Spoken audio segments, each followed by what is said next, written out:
بہت سی محنتوں کا نتیجہ انسان دیکھتا ہے کہ ضائع چلا گیا. میں نے 10 سال محنت کی، حاصل کوئی نہیں نکلا. یہ ثمرات کیا ہیں؟ محنتوں کے ثمرات کا ضیاع. کوشش آپ نے کی، قسمت کی خوبی دیکھی ہے، ٹوٹی کہاں کمن، 2-4 ہاتھ جب کے لبے بام رہ گئے. Be prepared. ایک شاعر کے یہ اشعار ہیں، وہ کمیونسٹ تھا، میں نام بھی نہیں لیتا، لیکن یہ کہ یہ اسی انقلابی، چونکہ ان کا بھی ایک انقلابی نظریہ ہے، انقلابی عمل میں یہ سارے مراحل آتے ہیں. کوئی سیٹ بیک آیا، فرض کیجئے کوئی ناکامی ہو گئی، تو اپنے ساتھیوں کو دل بندھانے کے لیے یہ فصل امیدوں کی ہمدم اس بار بھی غارت جائے گی، سب محنت صبحوں شاموں کی اب کے بھی اکارت جائے گی. میرے نبی کے ثمرات کا جو لفظ یہاں آیا ہے، وَنَقْصٍ مِّنَ الْأَمْوَالِ وَالْأَنفُسِ وَالثَّمَرَاتِ، سب محنت صبحوں شاموں کی اب کے بھی اکارت جائے گی. دھرتی کے کونوں کھدروں میں پھر اپنے لہو کی کھاد بھرو، پھر مٹی سینچو اشکوں سے، پھر اگلی رت کی فکر کرو، پھر اگلی رت کی فکر کرو، جب پھر ایک بار اجڑنا ہے.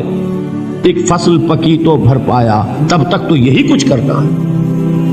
ایک مقصد ہے سامنے، انقلاب برپا کرنا ہے. ایک کوشش ناکام ہو جائے کوئی پرواہ نہیں، نیکسٹ.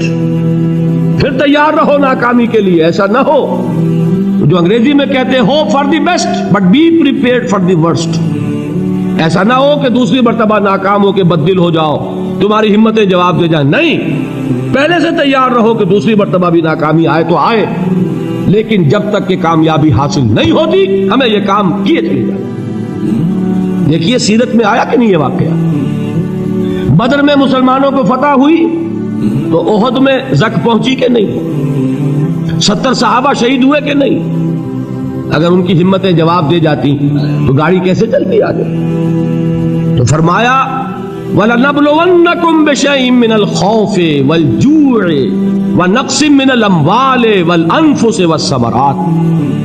ہم تمہیں لازم آزمائیں گے، خوف کی کیفیت سے، فقر و فاقے کی کیفیت سے، بھوک سے، جان کے نقصان سے، مال کے نقصان سے، محنتوں کے حاصل کے ضائع ہو جانے سے. وَبَشِّرِ الصَّابِرِينَ، اور اے نبی بشارت دیجئے صبر کرنے والوں. الذین اذا اصابتہم مصیبت، وہ کہ جب ان پر کوئی تکلیف آئے، کوئی مصیبت آئے، کوئی آزمائش آئے، قالوا انا للہ و انا الیہ راجعون، وہ یہ کہیں کہ ہم اللہ ہی کے ہیں، اللہ ہی کی طرف لوٹ جانا ہے.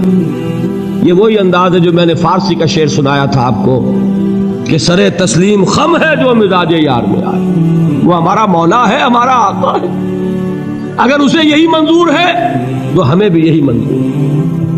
میں نے تسلیم و رضا کی بات کی تھی نا، آپ کو کچھ شعر سنائے تھے.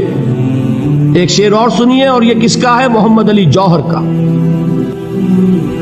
ایک مرتبہ جیل گئے، ان کی ایک بیٹی جوان بیمار ہوئی، فوت ہو گئی. باہر چھوڑا انگریز نے، جاؤ بھائی دفن کر دو بیٹی کو. دوسری مرتبہ جیل گئے، دوسری جوان بیٹی اسی مرض میں مبتلا ہوئی. اب یہ جیل میں ہے، خبر پہنچی کہ دوسری بیٹی کے اوپر بھی اسی مرض کا حملہ ہوا ہے. ایک نظم لکھی ہے جس کا آخری شعر یہ ہے، تیری صحت ہمیں منظور ہے لیکن اس کو نہیں منظور تو پھر ہم کو بھی منظور نہیں. یہ ہے، جب تک یہ کیفیت نہ ہو اس میدان میں آدمی ثابت قدم نہیں رہ سکتا کہ میرے رب کو اگر یہ منظور ہے تو یہی مجھے منظور ہے، اور تیری صحت ہمیں چاہیے تو ضرور، لیکن ہمارے رب کو منظور نہیں تو ہمیں بھی منظور. راضی برضائے رب. وَبَشِّرِ الصَّابِرِينَ الَّذِينَ إِذَا أَصَابَتْهُمْ مُصِيبَةٌ قَالُوا إِنَّا لِلَّهِ وَإِنَّا إِلَيْهِ رَاجِعُونَ. نہ شود نصیب دشمن کے شود ہلاک تیغت، سر دوستہ سلامت کے تو خنجر آسمل. اولئک علیہم صلوات من ربہم ورحمہ، یہی ہیں وہ لوگ جن پر ان کے رب کی طرف سے عنایتیں ہیں اور رحمتیں ہیں.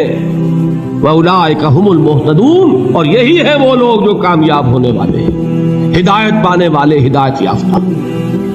اسی سورہ بقرہ میں ذرا آگے چل کر، یہ تو ہے 20واں رکوع، 19واں رکوع، بھی 21ویں رکوع کی پہلی آیت ہے، لیس البر ان تولوا وجوہکم قبل المشرق والمغرب ولکن البر من آمن باللہ والیوم الآخر والملائکۃ والکتاب والنبیین وآتى المال على حبه ذوي القربى واليتامى والمساكين وابن السبيل والسائلين وفي الرقاب وأقام الصلاة وآتى الزكاة والموفون بعهدهم إذا عاهدوا والصابرين في البأساء والضراء وحين البأس۔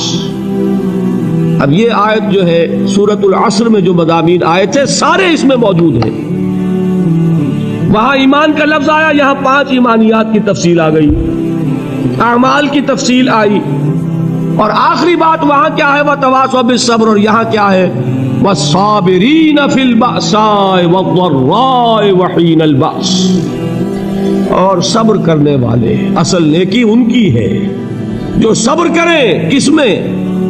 جنگ کے وقت، ضرائے، بأسائے، بأسا کہتے ہیں فقر اور فاقہ، واحد آئے گا باس تو اس کے معنی جنگ، اور باسا جمع میں آئے گا تو فاقہ، فقر، بھوک، اور ذرائع جسمانی تکلیف، ضرر، جسمانی تکلیفوں میں صبر کرنے والے، فقر اور فاقے میں صبر کرنے والے، اور جنگ کے وقت صبر کرنے والے، اولئک الذین صدقوا واولئک هم المتقون، یہ ہیں وہ لوگ جو صبر کرنے والے ہیں، یہ ہیں جو سچے ہیں، جو اپنے دعوے میں نیکی کے اور ایمان کے صادق ہیں، اور یہی وہ لوگ ہیں جو متقی۔ اگلی سورت ہے سورہ آل عمران، اس میں 2 لفظ آئے ہیں، آخری آیت، یا ایھا الذین آمنوا اصبروا وصابروا ورابطوا واتقوا اللہ لعلکم تفلحون۔ دیکھیے یہاں صبر اور صابر، جو تعلق جہد اور جہاد کا ہے وہی ہے صبر اور مصابرت۔ صبر ایک طرفہ عمل ہے، آپ جھیل رہے ہیں، برداشت کر رہے ہیں، صبر علی المعصیہ، صبر علی الطاعہ، صبر علی الابتلاء، یہ سب کیا ہے؟ صبر۔ اور مصابرت کیا ہے؟ صبر کا صبر سے مقابلہ۔ یہ سورہ آل عمران، اب وقت نہیں ہے، میں آپ کو سناتا اللہ تعالیٰ نے کیسے کیسے مسلمانوں سے کہا، مسلمانوں تمہیں زک پہنچی ہے تو انہیں بھی تو پہنچی تھی، ان کے 70 نہیں مارے گئے تھے بدر میں، ان کے حوصلے جو ہیں وہ تو پست نہیں ہوئے، وہ اگلے سال آ گئے تم پر چڑھائی کر کے، تم کیوں اتنا برا مان رہے ہو؟ تمہارے دل اتنے زخمی کیوں ہو گئے؟ تمہیں تکلیف پہنچتی ہے تو انہیں بھی پہنچتی ہے۔ اپنی غیرت جو ہے ہمیں ذرا اس کا جائزہ لینا چاہیے۔ لوگ باطل نظریات کے لیے کتنی قربانیاں دے رہے ہیں، لوگ باطل چیزوں کے فروغ کے لیے کتنی محنتیں کر رہے ہیں۔ جیسا کہ میں نے ابھی کہا تھا، اسی غیرت کو چیلنج کرنے کے لیے، ذرا آپ کی حمیت دینی کو جوش دلانے کے لیے، قادیانی نوجوان کتنی تعداد میں اپنے آپ کو دین کے لیے وقف کرتا ہے، اور آپ کتنے نوجوان ہیں جو اپنے آپ کو دین کے لیے وقف کرتے ہیں، اور ہوں وہ کھاتے پیتے گھرانوں کے لوگ۔ یہ نہیں ہے کہ اگر کوئی اور کام نہیں کر سکتا تو پھر یہ ہے کہ وہ دین کے کام میں لگ جائے۔ باصلاحیت لوگ، کھاتے پیتے لوگ، ذہنی استعداد رکھنے والے لوگ، اونچے گھرانوں کے لوگ، وہ وقف کریں اپنے آپ کو دین کے لیے۔ اس کے بغیر کیسے باہر آ جائے گی، کیسے رونق آ جائے گی؟ تو دنیا میں باطل نظریات والے جو ہیں، یہ بات کہی گئی ہے، مسلمانوں تم اگر توحید کے لیے لڑ رہے ہو، دیکھتے نہیں ابو جہل کو، اس نے گردن کٹوائی ہے شرک کے لیے، شرک کے لیے گردن کٹوائے، اور تم توحید کے لیے گردن کٹوانے کو تیار نہ ہو۔ اس نے گردن کٹوائی کہ نہیں کٹوائی؟ اور کس طرح کٹوائی ہے؟ کیونکہ بڑا متکبر قسم کا، فرعون قسم کا شخص تھا، جب گردن کاٹنے لگے تو کہتا ہے ذرا نیچے سے کاٹنا، تاکہ جب تم نیزے کے اوپر چڑھاؤ میرے سر کو تو اونچا نظر آئے، معلوم ہو سردار کا سر۔ وہ بدبخت مرتے ہوئے بھی جو اس کی کیفیت تھی نا، اس کو ذہن میں رکھیے۔ تو یہ اس لوگوں نے قربانیاں دی، جانے دی، تو فرمایا اگر تم ان سے زیادہ قربانی نہیں دو گے، جو نوٹ کر لیجئے اس کو، مجرد اگر حق کو غالب کرنا اللہ کے ذمے ہو تو آنے واحد میں غالب کر دے گا، تمہیں تکلیف ہی دینے کی ضرورت ہے۔ سمجھ رہے؟ کیا اللہ کے مقابلے میں کوئی باطل کی طاقت ٹھہر سکتی ہے؟ یہ تمہارے ایمان کا امتحان ہے، یہ تمہارے خلوص کی آزمائش ہے، یہ تمہارے امتحان کا ثبوت درکار ہے کہ اللہ تعالیٰ دیکھنا چاہتا ہے تم اس کے لیے اپنی جانیں قربان کرنے کو تیار ہو کہ نہیں، تم اس کے لیے تن من دھن لگانے کو تیار ہو کہ نہیں۔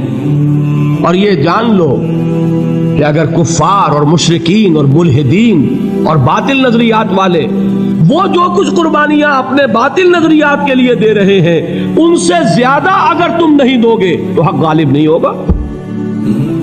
انہوں نے جو صبر کیا ہے اپنے باطل نظریات پر، اگر تم اس سے زیادہ صبر کا ثبوت نہیں دو گے اپنے اس حق پر تو حق غالب نہیں ہوگا۔ اس لیے فرمایا یا ایھا الذین آمنوا اصبروا وصابروا، نہ صرف یہ کہ صبر کرو بلکہ صبر میں اپنے دشمنوں سے آگے نکلو، ان کے صبر سے بڑھ کر صبر کرو۔ ورابطوا، مرابطہ کہتے ہیں چوکس رہنا، ہوشیار، پہرا دو، ایسا نہ ہو کہ دشمن جو ہے غفلت میں تمہارے اوپر کوئی حملہ جو ہے کر بیٹھے۔ واتقوا اللہ، اور اللہ کا تقوی اختیار کرو، لعلکم تفلحون، تاکہ تم فلاح پاؤ۔